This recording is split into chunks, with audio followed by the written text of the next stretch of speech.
if your wife still self-pleasures but avoids intimacy with you, would you even know? It's a question that can feel uncomfortable, even threatening, but it's a question that sits silently in the minds of millions of men over 60.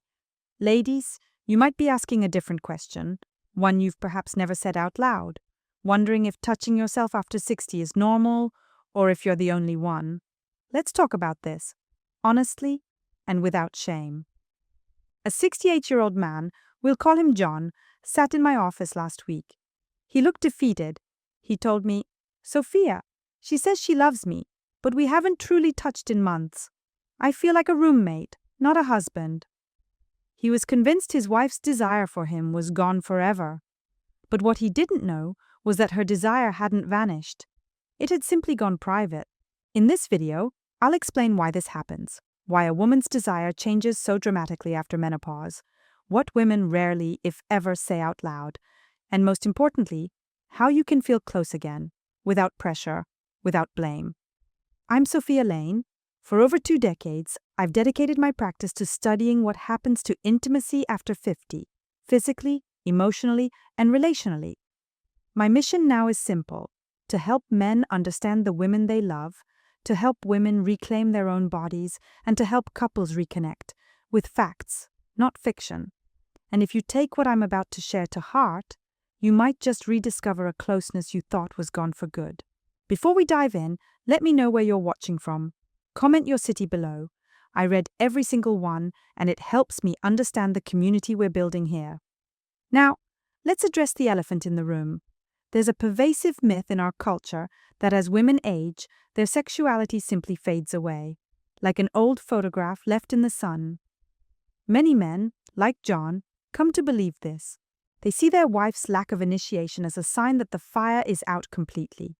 They think to themselves, well, she's gone through menopause, she's older now, I guess this is just how it is. But here's the truth.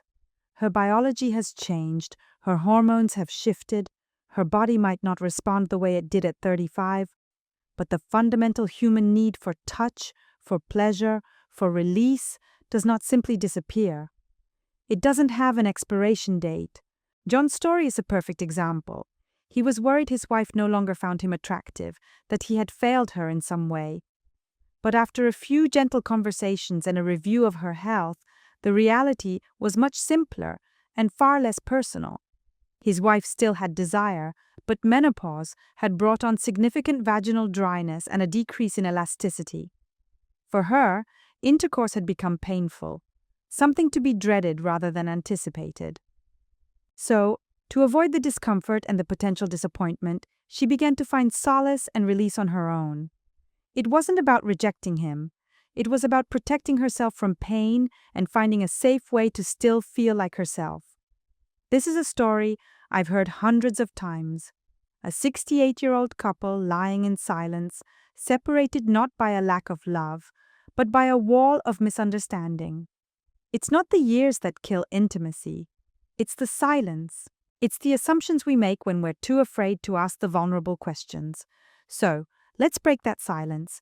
I'm going to walk you through 5 fundamental truths about female sexuality after 60.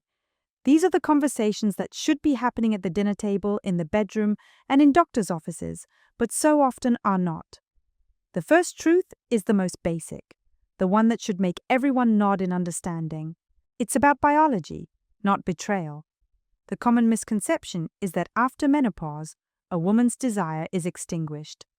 But the scientific reality is that the sharp decline in estrogen doesn't erase libido. It changes the physical experience of sex. Imagine your car suddenly needing a different kind of fuel to run smoothly. That's essentially what's happening. Lower estrogen leads to thinning of the vaginal walls and significantly reduced natural lubrication. This combination can make intercourse uncomfortable or even painful, a condition known as dyspareunia. Furthermore, the hormonal shift can make achieving orgasm more difficult and less intense than it used to be. For a woman, this can be incredibly frustrating and even embarrassing. She still feels desire, she still loves her partner, but her body's response is delayed or muted. What does a man see from the outside? He sees her turning away, feigning sleep, or making excuses. He personalizes this avoidance, thinking it's about him. But for her, it's a deeply physical issue. She's not avoiding him. She's avoiding pain. The solution here isn't pressure or guilt. It starts with simple, practical steps. Using a high-quality, long-lasting lubricant is not an admission of failure. It's a sign of intelligent adaptation. It's like using reading glasses when your eyesight changes. It's a tool for a new reality. Openly talking about what feels good and what doesn't is crucial. And exercises like Kegels can increase blood flow to the pelvic region, improving both sensation and natural lubrication over time. It's about working with the body you have now, not mourning the body you had at 40. Before we get to the next point, there's one myth I must bust. The idea that this is just a woman's problem is completely wrong. When her body changes, the relationship changes. This is a couple's issue, and it requires a team-based solution. This brings us to our second truth, something far fewer people understand. The misconception is that self-pleasure after 60 is somehow strange, unnecessary, or a sign of a bad relationship. The scientific truth is that for many postmenopausal women, masturbation becomes a vital form of self-care. It is, quite literally, a way to keep the machinery in working order. Regular self-stimulation, whether it leads to orgasm or not, serves several crucial health functions. First, it increases blood flow to the vaginal tissues. This is incredibly important. Good circulation delivers oxygen and nutrients, helping to maintain tissue health, elasticity, and sensitivity. Think of it like physical therapy for the pelvic region.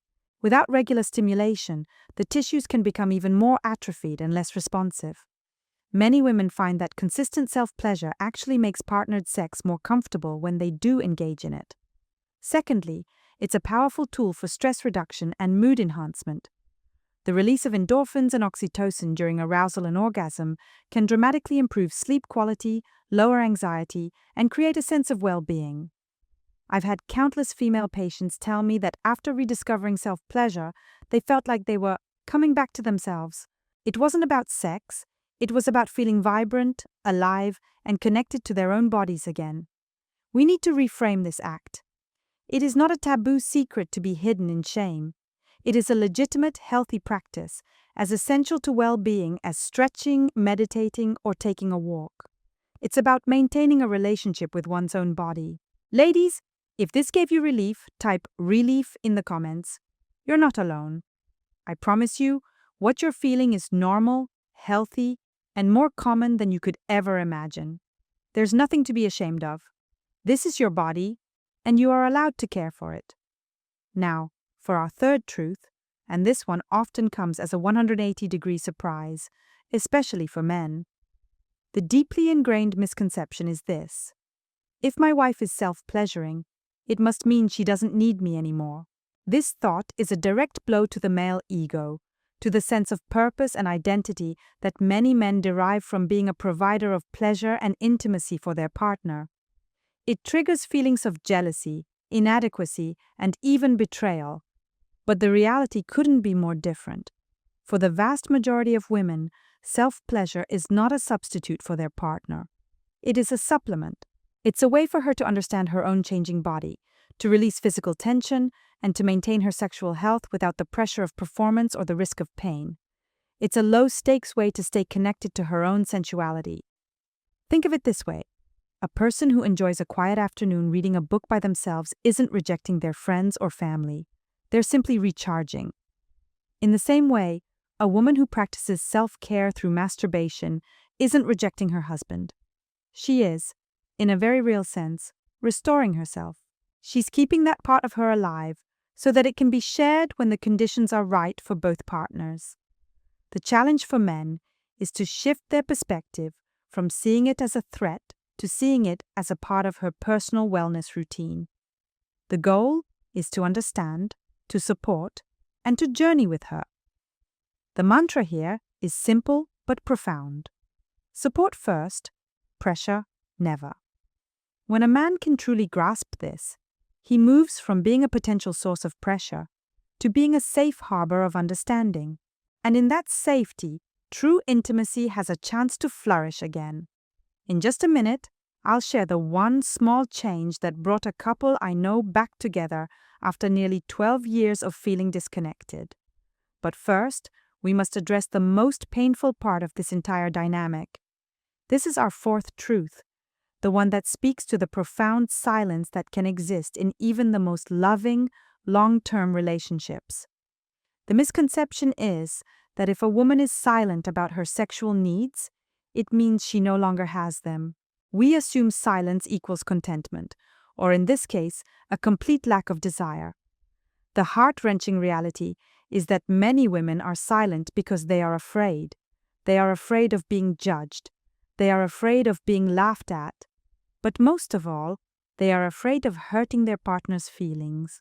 Just a few months ago, a patient, a bright and vibrant woman of 72, confessed something to me with tears in her eyes. She said, "Sophia, I have never once told my husband of 50 years that I still touch myself. Not once. I know he worries that I don't desire him anymore, and I can't bear the thought of him thinking I prefer to be alone. I'm so afraid it would crush him." Her silence wasn't a rejection of him. It was a misguided attempt to protect him. This is the emotional paradox so many couples are trapped in. He feels rejected by her silence, and she is silent to prevent him from feeling rejected. It's a cycle of misunderstanding fueled by love and fear.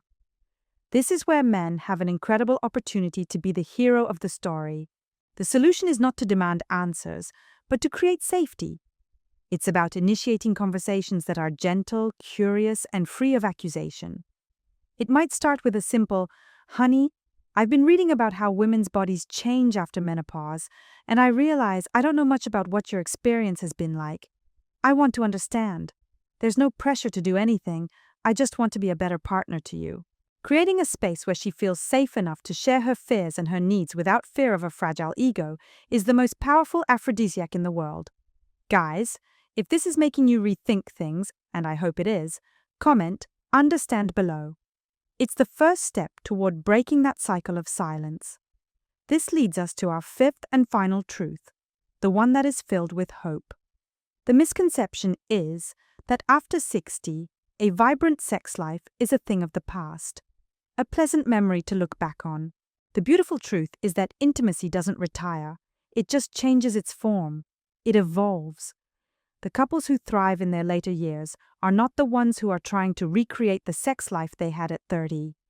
They are the ones who have the courage and creativity to invent a new language of intimacy for their 60s, 70s, and beyond.